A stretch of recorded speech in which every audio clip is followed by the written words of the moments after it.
지난달 취업자 수 증가폭이 오랜만에 10만 명 선을 넘었는데요. 내용을 들여다보면 상황이 개선됐다고 보기 어려운 점이 많습니다.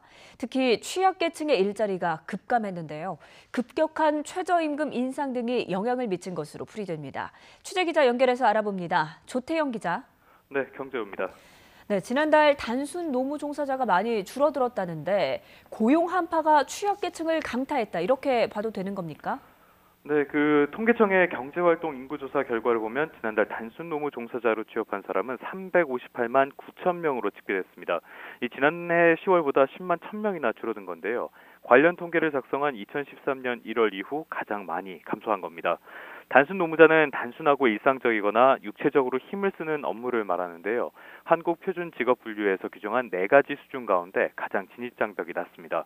노동시장의 취약계층 일자리가 급감했다고 볼 수 있는 부분입니다.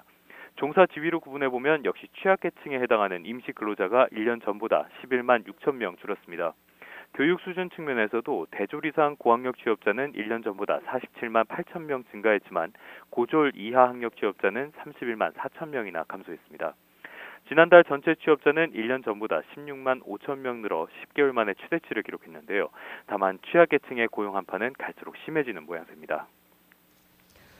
네, 지난달 취업 상황이 개선은 됐지만 아직 갈 길이 멀다라는 분석이 많았는데 왜 이렇게 취약계층 일자리가 사라진 걸까요?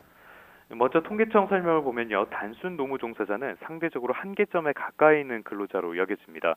따라서 고용지표가 나쁜 상황에선 다른 직업보다 많이 줄어든다는 것이 통계청의 설명입니다. 결국 급격한 최저임금 인상에 영향을 받은 것으로 풀이되는데요. 최근 한국은행이 발표한 경제연구보고서를 볼 필요가 있습니다. 이후 내용을 보면은 최저임금 인상에 영향을 받는 근로자가 1% 늘면 정규직 고용은 0.7% 줄어드는 것으로 나타났습니다.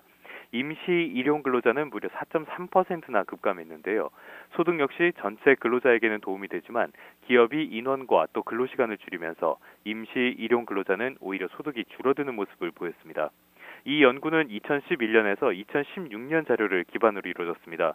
따라서 최저임금이 16.3%나 오른 올해에는 고용에 더 큰 영향을 미쳤을 수 있다는 분석이 나오고 있습니다.